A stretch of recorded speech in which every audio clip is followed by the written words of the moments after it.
Bill Clinton was born as William Jefferson Blythe III on August 19, 1946, in a small town of Hope, Arkansas. He lived with his grandparents, who taught him his strong values and morals. They taught Clinton that everyone is created equal regardless to the color of their skin. In 1962, Clinton went to the White House as a senior with a youth leadership conference called Boys Nation to visit President Kennedy. After shaking Kennedy's hand, he realized he wanted to be in politics. Dr. Martin Luther King Jr.'s I Have a Dream speech influenced Clinton immensely as well. He loved to read, interact with people, and play the saxophone. He attended Georgetown University and achieved a Bachelor of Science degree in International Affairs. Then he attended law school at Yale. In 1976, Clinton was elected as Arkansas's Attorney General, and in 1978, he was elected governor of Arkansas, defeating Lynn Lowe. He worked on educational reforms, and his wife, Hillary Clinton, led a successful committee on urban health care reform.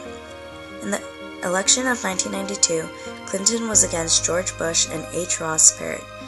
During the election, the country was in recession from the victory of the Persian Gulf War. Clinton campaigned to lead the nation out of economic crisis, and where he won the election with only 43% of popular vote. For his domestic policy, Bill Clinton utilized a center-of-the-road strategy as he worked to make a new, more inclusive Democratic Party, which embraced both liberal and conservative programs. He addressed concerns of Republicans with a bill proposing to limit the length of time people could receive benefits for, and to give states block grants or set amounts of federal money for welfare or other social concerns. Despite liberal Democrats fearing the effects of eliminating a federal safety net for the poor, Clinton backed up the bill. Within the next few years, states moved millions of people from welfare to jobs. Clinton also wanted to create a plan to provide affordable health care to all. In September of 1993, a health care reform bill was presented to Congress where it was debated for a year. Republicans attacked it, saying that it was big government, and in the end, the bill was never even voted on. However, Clinton's balanced budget and an economic boom were successful and reduced the federal budget deficit. The Balanced Budget Act of 1997 and the Taxpayer Relief Act of 1997 legislated the elimination of the annual budget deficit by 2002. Along with cutting spending by billions, it lowered taxes to gain Republican support, and it was agreed upon by a Republican-controlled Congress. A year later, Clinton announced that the federal government had a surplus for the first time in 30 years. This was mostly due to the booming economy that had rebounded when Clinton took office, because it resulted in a soaring stock market, a decrease in unemployment, an increase in government tax revenues, and a decrease in the amount of people receiving public aid. Bill Clinton faced other issues as well. There were acts of violence and terrorism around the country during his presidency, starting in 1993, when terrorists exploded bombs in the World Trade Center in New York City. In 1995, 9 federal office buildings in Oklahoma City were destroyed, killing 168 people. In April of 1999, 2 students at Columbine High School in Colorado killed 12 students, 1 teacher, and wounded 23, then shot themselves. Acts like these started occurring frequently and sprung up new controversy on issues like gun control. Many Americans claim Bill Clinton did almost nothing to fight terrorism. When it came to foreign policy, Clinton was keen on maintaining a good relationship with both China and Russia. Even though the US and Russia were cooperating well on economic and arms control issues, tension formed because of US intervention in Yugoslavia. In 1991, Yugoslavia broke up into 5 nations, and huge conflicts emerged between ethnic groups, especially between Serbians and Bosnians in 1992, and later in 1996, Serbians and Albanians living in Kosovo. The Serbs first targeted Bosnian Muslims and attempted to carry out an ethnic cleansing. The US and NATO caught wind of this quickly, and in 1994 carried out airstrikes against the Serbians.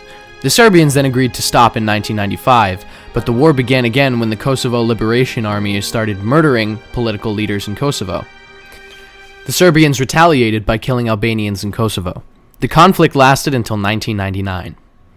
Also having to do with foreign policy, Bill Clinton, as well as the Prime Minister of Canada and the President of Mexico, signed the North American Free Trade Agreement, or NAFTA. NAFTA came into effect in January of 1994 and created the world's largest free trade area.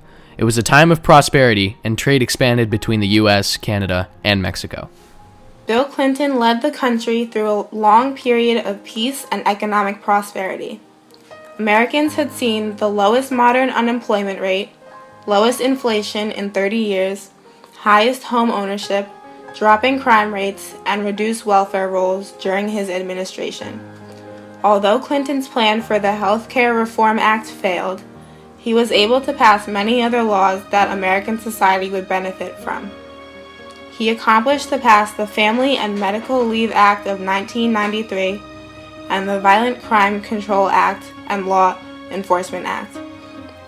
In addition, he was able to raise minimum wage, enforce the Don't Ask, Don't Tell policy, and ratify the North American Free Trade Agreement, popularly known as NAFTA.